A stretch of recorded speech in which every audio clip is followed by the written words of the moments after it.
And wherever you are, go ahead and share tonight's episode with someone, with a friend. And if you're driving in your car, let someone know where they can hear TMG.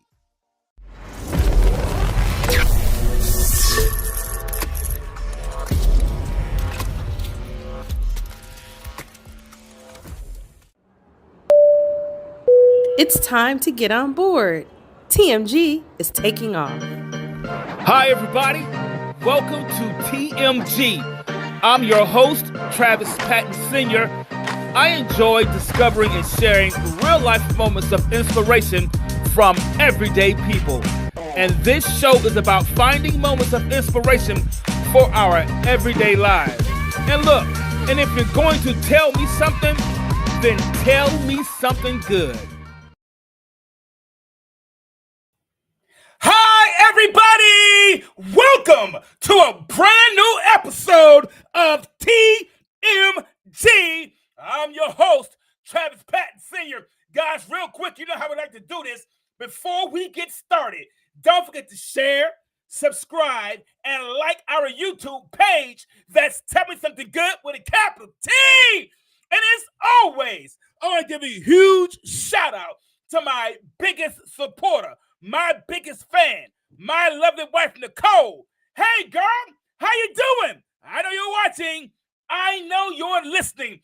Man, today's episode has had my mind buzzing all week long, and I can hardly contain myself getting here to this point. So I'm excited to share this episode. I know you're excited to hear it and to watch it. So wherever you are, and if this is your very first time tuning into the show, thank you so much for watching the show. And whether you are in Canada, maybe you're in Spain or Portugal or Mexico or Great Britain, or maybe you're in Germany or in France, wherever you are around the world listening to the show, watching the show, let me take this moment to tell you I appreciate you. Thank you so much for being here, guys. If it's Thursday, 6:30 p.m. Central, 7:30 p.m. Eastern, 4:30 p.m. Pacific, TMG, we're streaming now, and I'm excited to be here. Guys, today's episode is going to be magnificent. Let me get some stuff out the way because I can't hardly wait, man. This is good. Now, if you've been watching this show long enough, you know that this show is all about finding moments of inspiration for our everyday lives. So if you have an inspiring story that you'd like to tell and maybe come on a show, drop me an email at tellmesomething21@gmail.com. And you said, Travis, listen, I know someone that has an inspiring story that'll be great for your audience. However, I don't want to come on a show. I'm a little camera shy. That's okay. Drop us that email at tellmesomething21@gmail.com. And guess what? You can even remain anonymous if you'd like. There you go, guys. I'm going to play some quick information, guys, from our sponsors. Once I do that, I'm going to come back and I'm going to bring our guest on the show because this is going to be good. Before I do that, though, if you take a look behind me, you will see that this month, the month of September, is National Suicide Prevention Month. I know a lot of people don't like to think about that, and you don't want to let that come across your mind. But whether you want to think about it or not, listen to this. Suicide is one of the leading causes of death right here in the United States. That's right. Right here in the United States, suicide is one of the leading causes of death here in the United States. And let me help you guys notice, just give you guys some numbers to kind of go by. Many adults think about suicide or have attempted suicide. As a matter of fact, in 2022, just 2 years ago, over 49,000 people died by suicide. That's average of one death every 11 minutes. So it's definitely a topic that needs to be, some discussion needs to be had about it, and some light needs to be brought onto it. That's 13.2 million people seriously thought about suicide.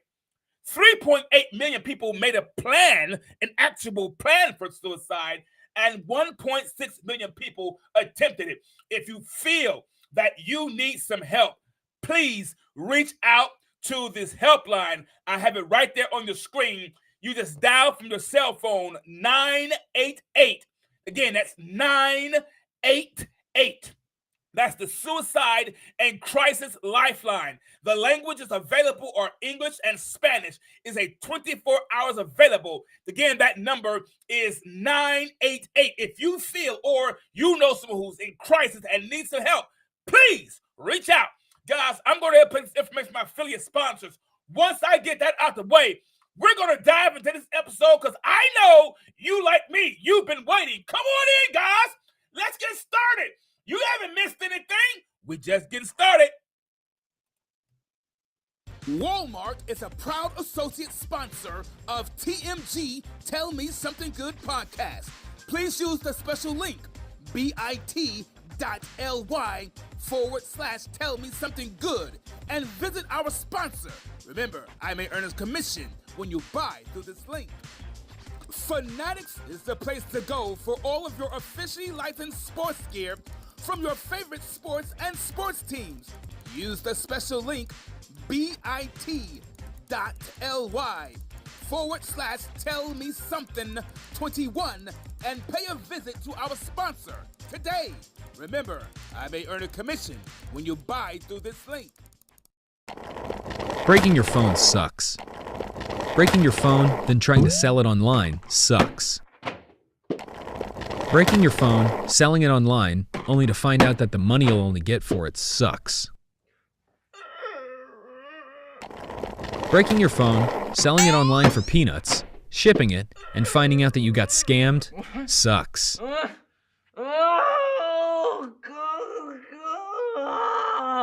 Gizmodo makes selling your phone fast, safe, and simple by paying you the highest price for your device. And with Gizmodo's free unlimited shipping and price guarantee, millions of people are starting to sell on Gizmodo. Fast, safe, simple. Gizmodo. There it is, right there, guys. Please visit one of our affiliate sponsors, guys. If you need that information, again, it's right there below in the chat. There you go. And if you're listening to this, listen up that information. You can hear it as well. Guys, today's episode, I have been waiting to get started with this, so I'm going to go ahead and jump into this, guys. If you did not catch the topic for today's episode, guys, is called, you ready for it? Different vibrations. Yeah, different vibrations. When I think of something that's vibrating, I think of something that's shaking. I think of something that's all shook up. I think of something that's going back and forth. I was born in 1969. So when I was born in 1969, we didn't have the benefit of having video games when we were kids. We didn't have all-day cartoon channels. We could go and watch cartoons. So you had to find ways to entertain yourself. And sometimes, well, for my generation, going outside was the best thing you could do to entertain yourself. I'm not kidding, man. You tell me you can't go outside, that's the worst thing. But you always had to find ways to entertain yourself. And sometimes finding those ways meant doing some of the simplest things. I'm kid you not. So when I was a kid, and this is a funny, true story. When I was a kid, I would take a stick and hit these two metal poles that we had in our backyard. The sound they made was almost melodic. It was almost musical. I would get that stick and hit the poles and listen to the sounds vibrate. I did. I was a strange kid. I promise you I was. But I liked the sound that the vibrations made. And I would, and it's me. This is me. As I would hit the poles, I would try to see if I could get both poles to make the same sound. Yep, I told you I was a little weird. Sometimes I could. Now, sometimes I was successful in getting both of the poles to make the same sound. I would call that a win. I'm happy, yeah. I'm celebrated. So I would try to get both poles to make the same sound. Now, sometimes I could, and there were other times I wasn't so successful with it. So sometimes it was kind of difficult to match the sounds that I was trying to make. And so what I would do when I couldn't match the sounds, it got so difficult, it got so frustrated, it got so hard for me to try to match the sounds, I would just throw my stick away and give up. I would just throw my stick away and give up. Guys, a vibration occurs when one object moves back and forth from its stationary position. Yeah, when one object goes back and forth from its position, it causes or creates a vibration. It can be said that relationships work the same until everyone in the relationship is making the same sound. There will always be more back and forth than harmony. Yeah, I know. That looks like some of our relationships right there. I know. Our guest, guys, our special guest is a relationship healer and a certified step family coach. She's here today, guys. We got here today to discuss some causes of being on different vibrations and, guys, and ways that the harmony can come back. Do me a favor. Give a huge TMG welcome for Judy Graybill. What's up, Judy? How you doing? I am doing great, Travis. It is great to be here. Thank you for having me. Woo! We have Judy in the house, y'all. I'm excited to see you here, Judy. I enjoyed our conversations. Judy, you know what? This is going to be good. I agree. I'm excited. Man, Judy, I got to say this. First, I got to say thank you for coming to the show. Second, I want to say I appreciate you taking the time from your schedule to come on the show and speak with us. So, Judy, different vibrations. Judy, different vibrations. Judy, you are a relationship healer. And I love what that was. You are a relationship healer. How long has this been a passion for you, Judy? Well, thank you. And I also, before I forget, I do want to say that it is an honor to be here. And thank you so much for inviting me. But my passion, I would say it was a passion even before I started doing it as a career.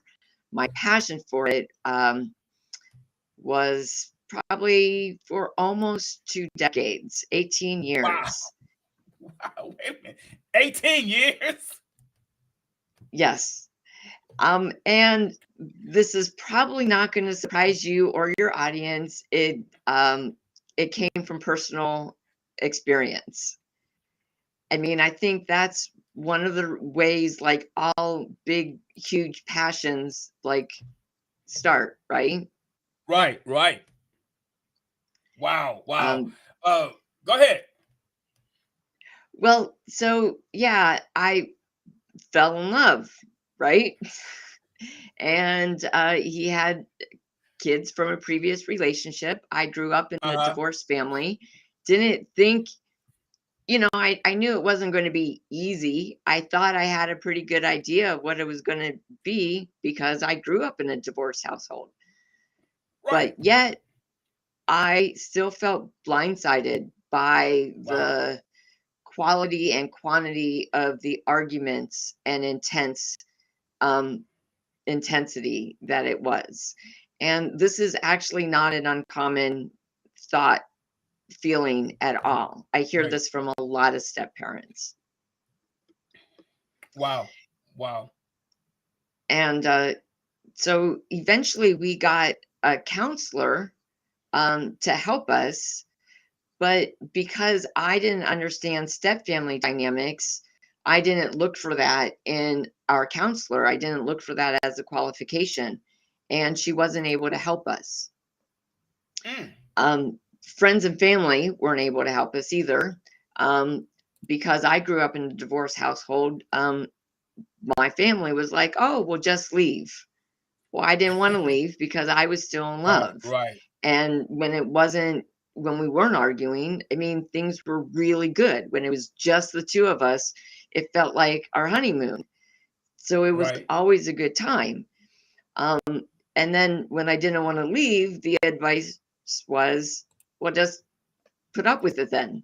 So there's were my options: put up and shut up, or leave. I didn't like either of those options. Neither one of those sound good, Judy.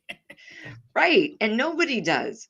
And so that's why I feel so passionate is I want to offer a third option. Let's stay and figure this out, right? I spent a lot of time trying to figure it out, which is when I found the Step Family Foundation, becoming certified was like a no-brainer because here's my opportunity to figure it out. And so now I can help other people. And it was I found the Step Family Foundation at the end of my relationship. So it was too late for me, and I just want to say too that it ended amicably because we talked it out. We as much as we could. We just didn't have resolutions, and so we made the tough decision to leave, to separate. Absolutely. But it was still hard. It was heartbreaking. I was heartbroken. And I had a lot of anger and resentment. And what I want to help people do is to not go through that experience. Exactly. And you're absolutely right, Judy. You're absolutely right. A lot of the passions that we have come from the toughest moments in our lives. You find individuals who become advocates for different causes, whether it be cancer or something, and 9 out of 10, either someone they loved or close to either died because of cancer or died of something, and we build a passion behind that, and we get this new renewed vigor to make sure that no one else falls victim to this, and no one else feels like this, and no one else goes through this. And we have, you made a great choice, because sometimes we go through different things, Judy, and in relationships, and we shut down and say, you know what, I'm not dealing with anybody else. I don't want to deal with it. And yet we're still alive. You're still alive. You are still capable of being loved, and you're still capable of loving and having a loving and caring relationship. Don't allow that one relationship or that experience, or how many experiences it was, but don't allow those experiences to rob you of this part of your life that you can have and you can enjoy. You said a mouthful. I mean, because you're right. A lot of people do shut their hearts down. And to be honest, I did for a time also. And it took me a while to open my heart back up again. Right. I can understand. It's hard. Absolutely. We'll get into it. We'll get into it. But you go through those different dynamics, and it messes with you emotionally and mentally, and you have to work past those things, just like you would anything else. If it was, if let's say if you got laid off on your job, you work past that mentally, and you get another job. And let's say you total your car out, you work past that, and you get another car. So you do the same things. A relationship is not a car, but you still have to do the work to get to where you want to go. Vibrations. And I think, Judy, a lot of times we enter into relationships, or we are in relationships, and they do look like this. They're just going back and forth. There's nothing there that's stable. There's nothing there that's constant. The only constant thing, Judy, is the back and forth. Right. And if you watching now or listening, and if the only thing with your relationship is the back and forth, that's because you're vibrating, you're moving at different places. You gotta get that harmony down. As a relationship healer, Jude, let's dive into what you do. Let's dive into what you do. As a relationship healer, at times, is it, and I gotta ask this because when you're in a relationship, you're talking about, different people, different genders.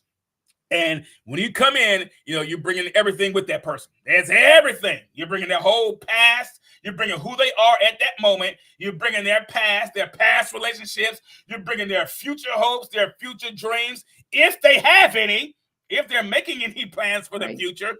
As a relationship healer, at times, is it more difficult to work with each individual in a relationship, or is it better to work with everyone together? Just kind of throw everybody in a pot. So let's all talk.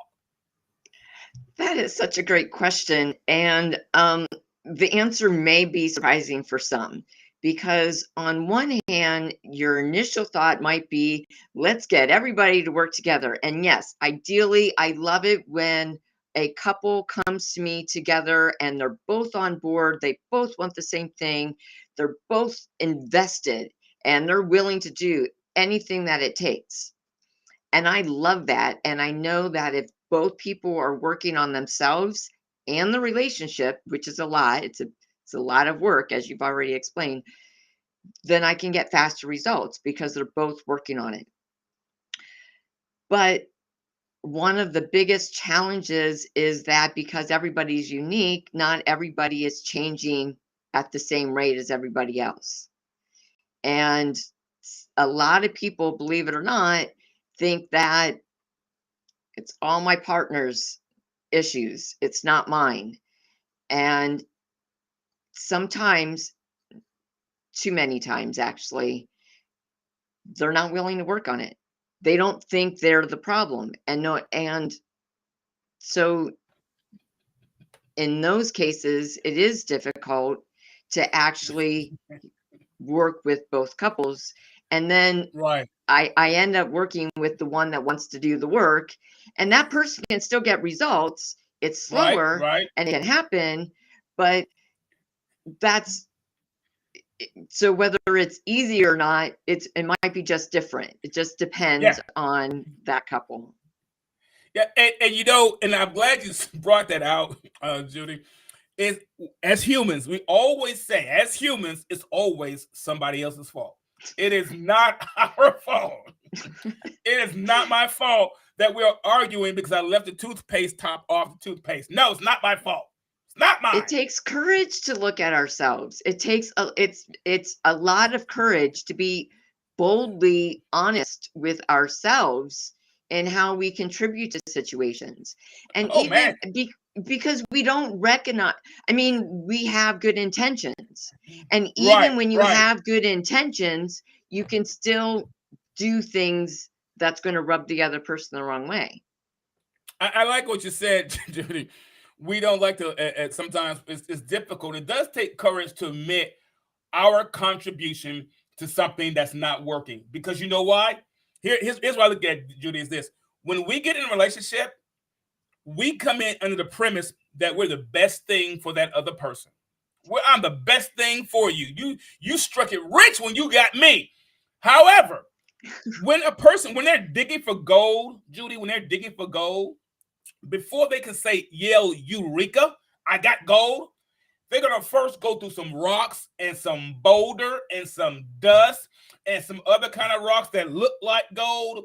So we come in with the premise that they struck gold, but there are other things in us as well.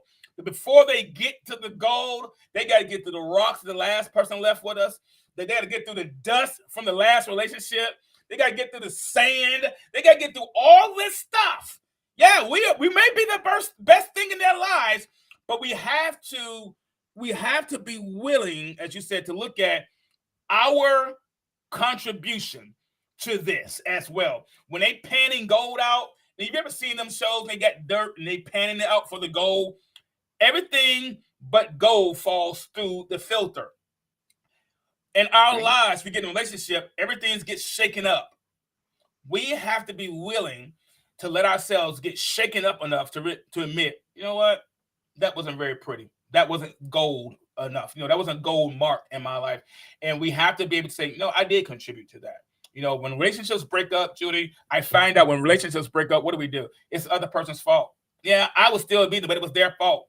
It was there. And I like how you led with your relationship and your experience and said, hey, look, we just could not come to an agreement. We just could not come to have those answers there. And I said we broke apart amicably. And I like the fact you said, there was contributions on both sides. Both sides. So that's what I was looking for. And I like that. Thank you. Yeah, because we don't want to admit it. Right. No, we don't like to admit it. But you're right. Like when your analogy, we get all shaken up, and sometimes we have to get shaken up in order for us to be like, what's wrong? I mean, Yeah. It would be great if we all were proactive, but honestly, we don't know what we don't know. So until we go through it, we don't know that we need something else. We don't know that we need more resources or more information. We think we know. Yeah. I think we know. We do, Judy. We believe that we are the relationship experts. Now here's the thing that gets me, Judy. All of us, every human, every person in a family or whatever. Here it is. We were born in this world. We're born as individuals in this world. Our first test at a relationship is with our siblings and our parents. Oh, right. That's our very first test at a relationship is with your siblings, if you have any, and your parents. There are no rules for a relationship. We have no rules. We weren't born with relationship rules embedded in our minds. We learn our relationship rules from culture, society, everything. And now, with being social media, we learn from social media. So we take our relationship cues from society, from our social cues all around us. And then when it goes wrong, Judy, we stop. We don't try anything different than what we've been using. And what we've been using, everything that we've been using, Judy, you know what it's done? It's made our relationships look just like this. Right. Everything we've been using looks like this. Right. And that's exactly why a lot of people, like your analogy in the beginning about hitting the poles, sometimes you're like, I'm done. I'm putting the pole down. I'm not doing it anymore. Right. I mean, we do that. And a lot of people, unfortunately. Yeah, we had this stick we're going to use, and we just get frustrated and we stop using what we have. Right. But the other thing you said was brilliant, because our first relationship experiences is with our siblings and our parents, right? We learned so much from our parents and our siblings and that interaction. And those shape us in so many profound ways. Absolutely. And I mean, like I could do like a whole episode just on that. You're right. They do. We watch the dynamics. We watch the interactions between other siblings. Let's say you're the last child born. You're the last sibling born. You're going to watch the interaction between the older one and the middle one. You're going to watch or maybe just two. Maybe it's just you and the older one. You're going to watch that dynamics in the interaction between the older child and the parents. You're going to watch that conversation and say what you want. You're going to pick up those cues. You're going to use those skills in every relationship you get into, whether it's your best friend down the street when you're playing in the sandbox or in the swing set, or whether it's your coworker at work, you're asking them, can you borrow the pen? You're going to use those same relationship skills that you learned. Yes, and I am the last born. I am the youngest of my family, so it's so funny that you said that. Right, and then if our parents divorced too, like mine, like I didn't have a model of what was healthy. Man, whoa, Judy, say that again. Say that part again, that last part. So because my parents were divorced, I did not have a model of what was healthy. Mm, So I really didn't know. man, we cannot underestimate a healthy model in front of us. A Right. healthy model. When we're talking about different vibrations, you cannot underestimate the importance of having a healthy model. And let me go ahead and say this, Judy. I want to exonerate some people. I do. I want to exonerate some people. Right now, Judy, there are people that are watching, there are people that are listening that feel like they'll never be in a healthy relationship, that feel like they're the only reason their relationship will ever be wrong. I'm going to exonerate you. I'm going to exonerate all of our listeners. Let me tell you something. You never had a healthy model in front of you. Don't put yourself down. Don't beat yourself down. Don't you stop living. Don't you stop trying. Don't you stop giving. Don't you stop giving of your heart and of yourself. You never had a healthy model in front of you.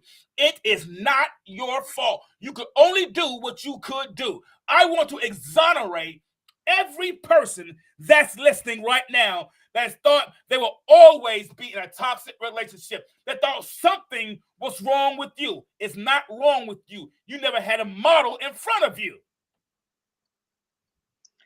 Right. I felt that. I felt that, Travis. I felt that when you said that. Well, good. Good. I mean it, Jude. I mean that. I mean that. We And you're go. right, because even, and I want to say this, and this is important, a lot of people, even if their parents are still intact and they're in a first family, so Mm-hmm. many of them are in stable, dysfunctional relationships. Many of Absolutely. those are actually not healthy. They stay together for the kids. They stay together because they're afraid of leaving. They're afraid, they stay together a lot of I'm sorry, it's a hard, sad truth, but a lot of them are unhealthy and they stay together for the wrong reasons. That's right. So even if you're in a family in which your parents are still together, that doesn't mean 100% that you're going to be in a healthy relationship. It doesn't mean that you learned how to have a healthy relationship. And if you never saw your parents argue, then you don't know how to resolve arguments either. So I mean, Facts. there's Facts. so many different factors there. Facts. And you know what? If you've never seen your parents work through a tough issue, like you were saying, when you get a tough issue, you won't know what to do. You'll reach Right. for everything else, but you'll never had a model to show you we can have a tough issue, but at the end of the day, we're still on the same team. We're still heading in the same direction. I heard someone say this. Heard my mentor say this today. He said, it is okay to disagree with the how. You may not agree with how it's going to get done, but you must agree on where you're going. You both must be going in the same direction. It's Yes. okay to have different opinions of how it should be done. It's okay. But we all, at the end of the day, say, look, there's a store we go into. Now, you might want to take this route. I might want to take that route. But the destination is that store. Let's come together and figure this out, because if we don't go to the store, we won't have groceries, and we're going to be sitting here looking like we're crazy, hungry, stomach growling, and the store is still waiting on us. That's so true. The shared vision, the shared Yes, vision of what you want is so important. And I talk about that too. it is. You got to share that vision. You got to have that vision out there. And it might help, Judy. It might help. I don't know if you do this with your practice or with individuals. Do you have people sometimes to write down that shared vision on a piece of paper, put it up somewhere so they can see it every day? Yes, actually, my first step with all my clients now is to set intentions. And so I actually write it out for them. I See? also have a process in which we create a mission statement, which some people do. So, but which is a huge process. But that is always the first step. See, I told you guys. I told you this is gonna be some good stuff today, man. I told you, and it helps. It helps, Judy.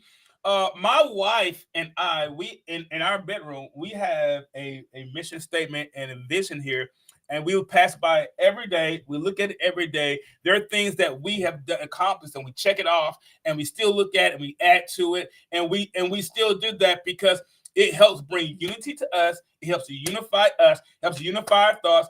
And if we ever disagree on the how, we always look at it and say, well, but this is what we really want to do. So let's see if we don't know the answer. Let's see, can we find some more resources so we can get the answer? Because we're trying to place, there's a place we got to go to. We know we're going here. So if I don't have the answer, she doesn't have the answer. Let's see, can we find someone who does have this answer, who can add a different perspective to it? Because we know we headed this direction. There's no doubt we're going this way. Right. And one of the other things that I encourage my clients to do is experiment. I talk about that a lot. When you Right. don't know the how or you disagree on the how, and a lot of people will get stuck on that, because Yes. they've tried so many things that didn't work. They're very wary on trying a new thing because Yes. they're already thinking that it might not work. And I'm like, well, just experiment. You just have to try it. I mean, like that whole mindset shift is huge for some people. So experiment with new things. It's okay if it don't work, because if you're just experimenting, then you're not really failing. You're just Right. finding something that don't work. Or maybe it's faster. Like maybe you go to the store this way one day and next time you take a different route, like because See? you don't know which is going to be faster. Maybe one is longer, but it's more scenic or it's more enjoyable. I mean, there's so many other factors, and just experiment. That's my thing. One of my things. Man, listen, Judy, I'm down with that. My wife and I would say this all the time. Try something different. Don't be afraid to do something different. If you, like you said, if you're doing something different, you're not failing. You're just finding what doesn't work. That's all you're Right. doing. Well, we know that doesn't work. We're still headed to the store. Let's go this another route. And I like what you said about Right. maybe one route is more scenic, and find that level ground. Wait, I'm not really fond of this route, but you know what? I do like going this way because I do like seeing the trees. I do like seeing the scenery here. I do enjoy that. Find that ground so that harmony can get in there, and so that you can start saying, you know what? Yeah, it's not as bad as I thought you were. We're talking about relationships and people coming into relationships. We're talking about how whether it be a blended family, or whether it's a man and wife, or whatever it is. But relationships not only consist of those who are involved, whether it be a family, aunts, uncles, cousins, all those people. And also we talked about how it involves the person, individual's past, their present, and any possible future that they make. Because some people just don't plan for a future or want one. But we also know this: whenever people are involved, it also consists of personalities. Different personalities come along in that relationship, Judy. I got to ask you this, man, because I got to find out what you got to say about this one. Because there's so many different type of personalities, what are some ways in which you help navigate these different vibrations or personalities to kind of get everyone on the same vibe or the same vibration here? Yeah, another excellent question. And my first question would be, it partly depends on if those other personalities are an ex, or if it's the kids, or just you. So like if it is an ex-spouse, then mostly it's through boundaries. You have to have healthy boundaries. And sadly, if you're arguing a lot with your ex, you I don't want to say resolve those, because depending on what those issues are, you might not be able to resolve those. But finding, like, just having healthy boundaries is probably the biggest thing. So like if it's navigating an ex-spouse or parenting or rules, then that's its own thing. If different personalities is with the kids, then you want to look at like what do the kids need? Like what you look at values, do they need a reward system? Sometimes it's a punishment system, but it's not always, because some parents have a hard time punishing. And so then you look at positive reinforcement or a reward system. Sometimes you just the family mission statement. But like when it comes to the kids, if the two adults can get on the same team and agree on some key things, then that's paramount. And that's a key thing that I help couples with, is to get on the same team. So like I have a whole system of how we do that. And it is looking at what are the different personalities, looking at where people get stuck and why they get stuck, and really listening to the other person, trusting in the Right. other person.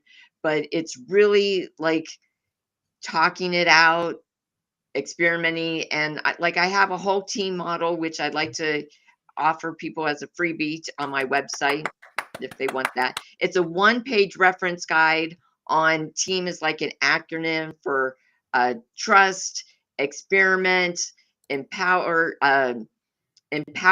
or educate, ask for help, and meet in the middle. So that's something they can get on my website.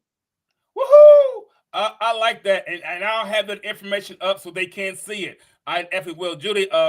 So man, those different vibrations, those different personalities, man, they can vibrate at any time. It doesn't take very much to set them off and get them going.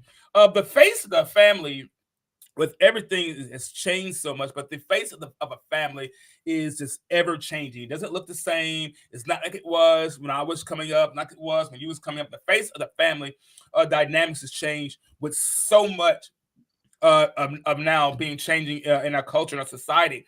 As a matter of fact, the U.S. Census Bureau, I kid you not, the U.S. Census Bureau tracks that about 16% of all children, 16% of all children right here in the U.S. live in a blended family. Now, let me give you a perspective, a number of kind of draw you in on what that means. That's like 11 million kids. 11, not adults, kids. 11 million children live in what you call blended families. In blended families, you come from a divorced family, or maybe a spouse died. Doesn't necessarily mean the divorce. Someone died, they remarried, and now they bring in their children with them, or they had no children, and now that you have children, for a person, and think about this, someone who's never had children before in their life, Judy, never had children. Let's say their spouse dies. That person remarries. And when they marry someone who already has children. That person who's never had children in their life is now in a blended family, and their first introduction to a child is someone else's. That's their first introduction, is somebody else's teenage child. Yeah, that's partly my story, because I don't have children of my own when I entered that relationship. So trying to learn how to be a parent, and it's not even just parenting skills per se. It is like really knowing what kind of challenges kids face and how do you solve those. Exactly, because you're like, I've never done this before. I don't know. I don't know what to say to you, because you're trying to navigate their emotions and navigate your spouse's emotions. You try to keep everybody happy. At the same time, you're trying to balance. Should you even say anything at all? Should I even address this issue? Right. Saying something or not saying something, that is like its whole issue that like comes up over and over and over again in my coaching sessions. because it's hard to say something about somebody else's kids, Yes. especially when you care about the kids and you think it's important, and your spouse is like, it's not. I've been there, done that. It's not important. And actually that feels personal because it's like Yep. it's hard to convince a step parent that, like, or even a parent, actually both of them, that it feels personal, but because the parent often thinks to themselves, my partner is telling me that I don't know how to be a parent, Yes. and that's Yes. not Yes. what they're Absolutely. saying at all. And then the step parent is feeling like, well, I have something important to say. Why can't they notice that, it's not about whether I'm good at being a parent. I'm just noticing something that they're not noticing. And Correct. can't you even recognize that I care? So each person, it feels personal, but Correct. it's not. Yeah. It feels like a personal attack. Like you're attacking me, and we internalize the information they're providing us, and we feel attacked. We feel backed into a corner, and you back people into a corner. What's it going to do? They come out fighting. They come out ready to fight. Right. And I want to backtrack for just a moment with your statistic that you mentioned, Hmm. because I want to add the caveat, like, it's just another monkey wrench. When we add cohabitation rates in there and Uh not huh. marriages, that percentage actually Goes goes up. up, because Yes. we don't actually have an exact the census doesn't have an exact count on Correct. exactly how Correct. many are just cohabitating. And if it's a single parent who's dating, those step family dynamics are already starting, even though they're technically not a blended family yet. But those Yep. dynamics are already starting. So those numbers you listed, they're actually higher. So I Way just higher. like, yeah, Way higher. They when I was researching the information, this U.S. Census Bureau said this is just an estimation. And so there's right. no way to even calculate exactly. So that is a huge, huge number of Judy. Now I know you what have you seen to be some of the greatest challenges though with blended families to get everyone vibrating the same?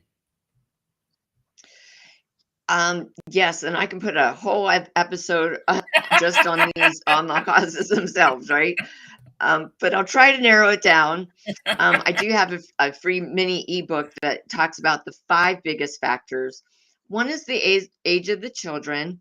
If the children are young, like 8 and younger, it's a really easy transition. They haven't started school yet. They haven't, like, uh, separating from their are moving their homes and their kids. It's an easier transition. So the age 9 or above is going to be more challenging. The polarity of parenting styles. If you grew up in an authoritarian household and you're about discipline and it's got to be a certain way, and your spouse is like, especially if the biological parent is a little bit more permissive and they're not into rules, but you are, that's like going to be, that's one of the biggest things right there. If you There's a lot of conflict with the ex-spouse, because conflict with the ex-spouse bleeds into your current relationship. Like, as we discussed earlier, you're married to everybody. You're married to the past. There's those custody exchanges. So they're still there. They're still involved.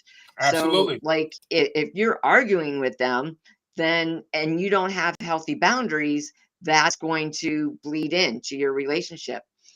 And then if either parent has an unhealthy over attachment to the child, any Mm, of the kids, that creates more of a we them scenario, which you have anyway, because you have the step parent who doesn't have any of those shared memories of those earlier years. So they don't exactly. have all those pictures, all those family traditions, all of those memories. You don't have those. So there's already this separation and isolation where the step parent has this natural feeling of being excluded Correct. because they Correct. were excluded from all those. But now, if you have an over attachment to one of the kids, that kind of amplifies that we versus them. And it's really hard for a step parent to break through that. And then, if it's an unhealthy attachment, the parent doesn't always realize that they're being resistant. They don't know how to include the other parent. It's like, because it's just been him and Johnny for all this All along. time, That's right. and now I just don't know how to add another person. I don't know where to fit it in because I'm used to doing all these things with my kids. I'm not used to doing it with another person. And the parent doesn't know what the step parent wants to be involved in. Like we were talking about the step parent without kids of their own. So if it's a step parent that's not all that maternal, then the biological parent thinks they don't want to be involved. So that it's like it's a whole big thing. There's so many ways that shows up. So many. Yeah, you got someone who has no clue of what it's like to be a parent, not very maternal. They don't even have a pet. They don't have a pet, right? They don't have a pet to practice on, and you will give them a live human being. Yeah, good luck when they're like, oh, wait a minute, no, and they're not, and they say, well, they're hands off. You don't really want to get no. They don't know what they're doing. They're Right. trying. They're doing the best they do. We talked about earlier not having a model. They don't have a model. They don't know. Right. It's not that they don't want to, they just don't know how, and they're afraid of doing the wrong thing, or they're just going to naturally miss things that Yeah, seem obvious to the parent. correct. It's like my grandmother jeez, my grandmother used to have these really nice china dishes, and during the holidays we would bring out the fine china, and so one holiday I'm asking my grandmother. I said, Big Mom, can I help you set the table?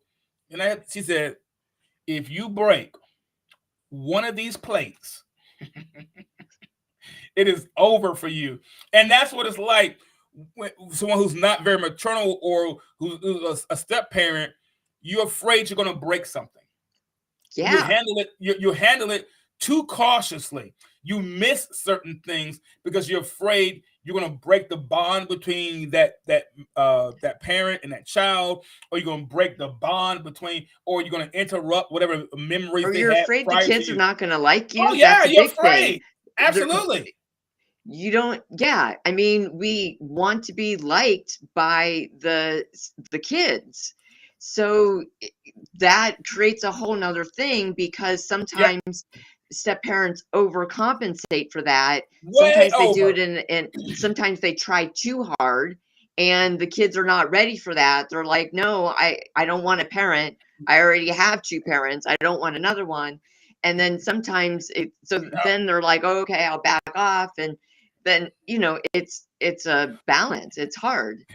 It is a hard balance between those, but it can be done. It can be done. Yes. It really can. I think one of the questions our audience would like to know though is this: is can there ever be a place where everyone will see things eye to eye or vibrating on the same? Yes. And this I feel very passionate about because I think a lot of people don't know this or understand this. Hmm. And as I shared in my story, like I ended up leaving because like my two options were to put up and shut up or to leave. And no, I offer that third option. When we change ourselves, when we are introspective, when we Hmm. show up differently, the Come people on, around us react to us differently. come on, absolutely, And absolutely. so we have to we have to put in the time though. We can't just try it once because a lot of times we want to try it once I tried it. They didn't respond the way I wanted. I'm done. It didn't work. Didn't I'm work. out. Right. But it takes time because it also depends on how long they've been doing it. So, Correct. like, unfortunately, a lot of times we were talking about being shook up and you have to be shaken up a lot before they come to me. Well, couples, when they come to me, when they hire me, they're at the end. They've been doing it a long time. They're ready to give up. So, like, to Yeah. reverse those patterns, it takes time. So you cannot expect it to just happen quickly. That's right, man. Listen, Judy, and that's what we do. We and a lot of times, Judy, we try it so we can say we tried it because we want to leave anyhow, because we want to Right. go anyway. We want to be done. We want We it to want to, be over. yeah, we want to be over. We just want peace. We want harmony, and we don't even know. Yep. Like, that's actually, I'm sorry, I don't want to interrupt you, but No, that you is a big question. Should I stay or should I go? Because people don't know. It's like, do I just need to keep doing this a little bit longer? And sometimes the answer is no. Sometimes you're not, you're missing something. So correct. sometimes you keep trying a lot of new things that aren't working, but you don't understand like this key thing that's really going wrong underneath the surface. So sometimes you do have to stop and just observe and learn, which is Right. why my second step with clients is to identify what the actual problem is. So Correct. a lot of people stay in that should I stay or should I go too long because they're like, I've been trying for so long. I've been Hmm. doing this for so long. I've done so many different things that like I think I've tried everything. So they really don't know. They really think that they've tried everything and nothing's worked. And that's a lot of the times when people come to me. So, Hmm. like, yes, it can be done. You just have to, but like the other reality is when we're talking about different vibrations, Hmm. there are times where that the vibration is not going to mesh. Correct. There are times when people realize that they've changed in a way that they're not going to vibrate together. Correct.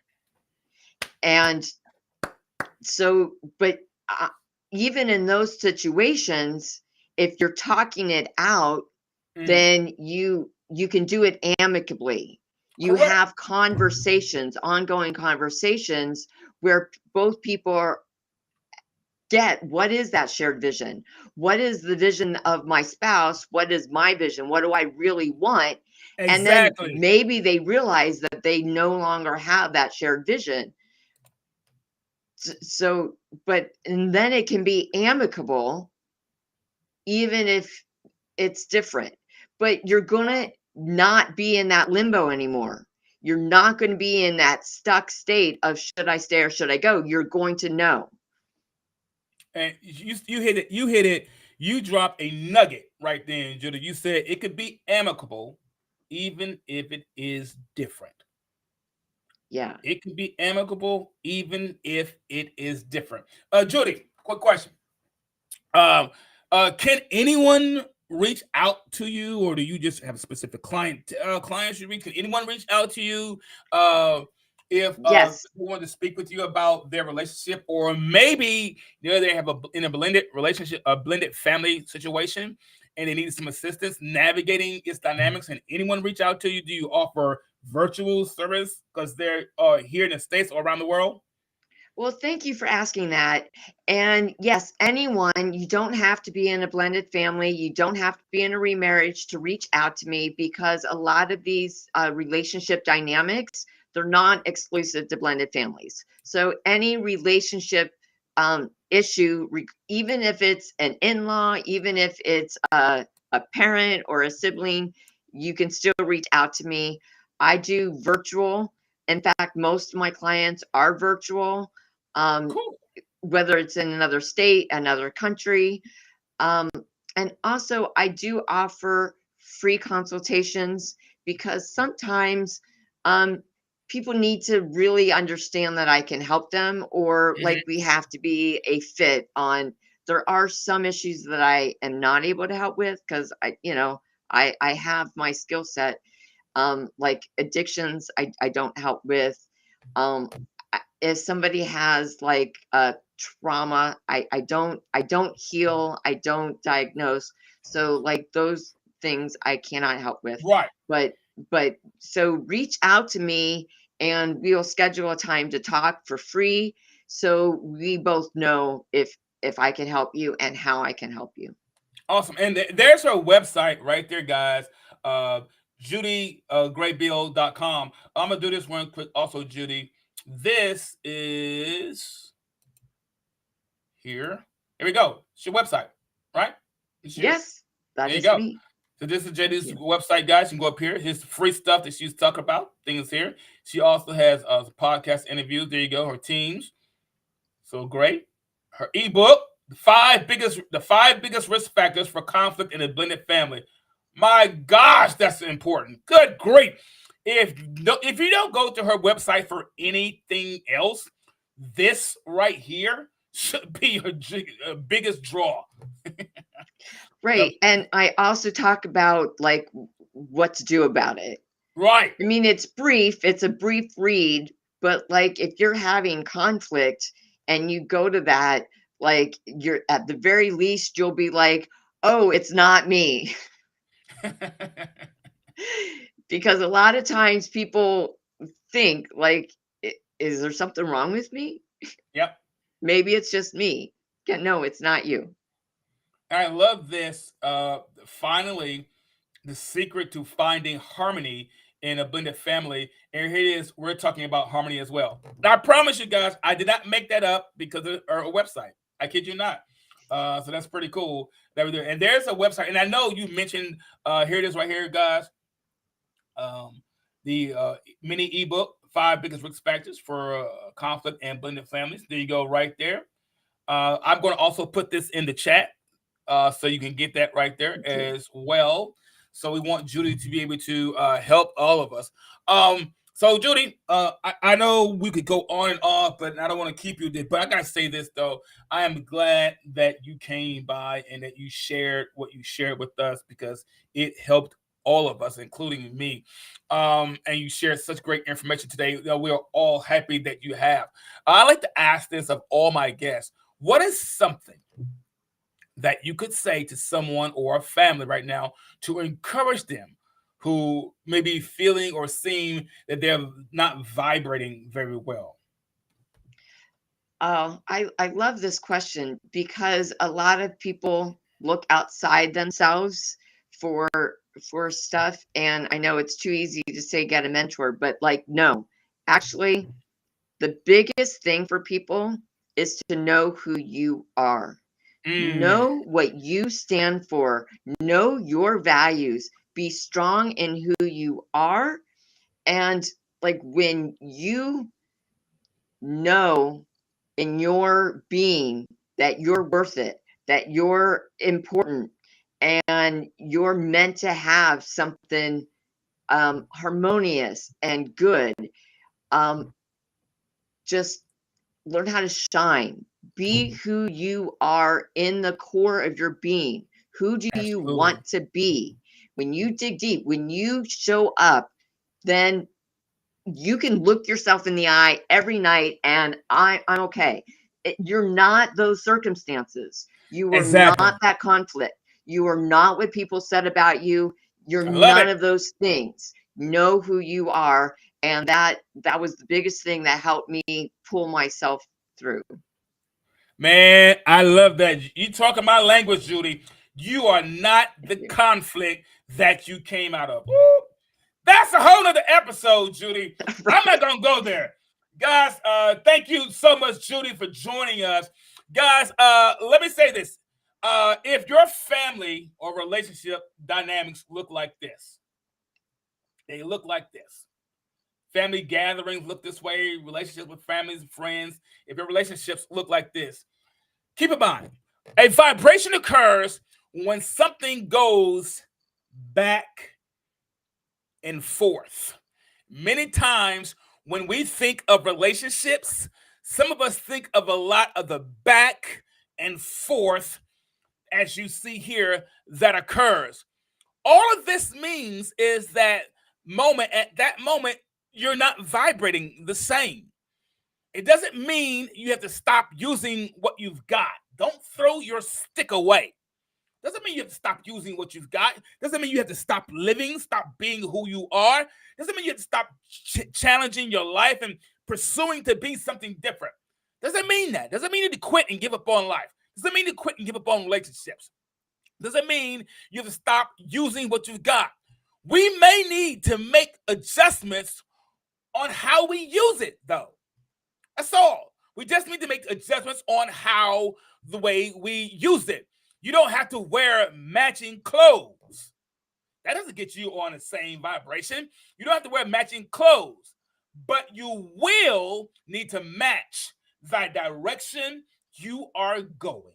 There you go. Guys, listen, it's about that time. And as always, guys, I want to give a huge thanks to our very special guest, Judy Graybill, for being here today. Guys, listen, each week, every Thursday, 6:30 p.m. Central, 7:30 p.m. Eastern, you can listen to the show, or you can stream it on your favorite platform like Apple Podcasts, Spotify, iHeartRadio, Pandora, Amazon Music, and so many more.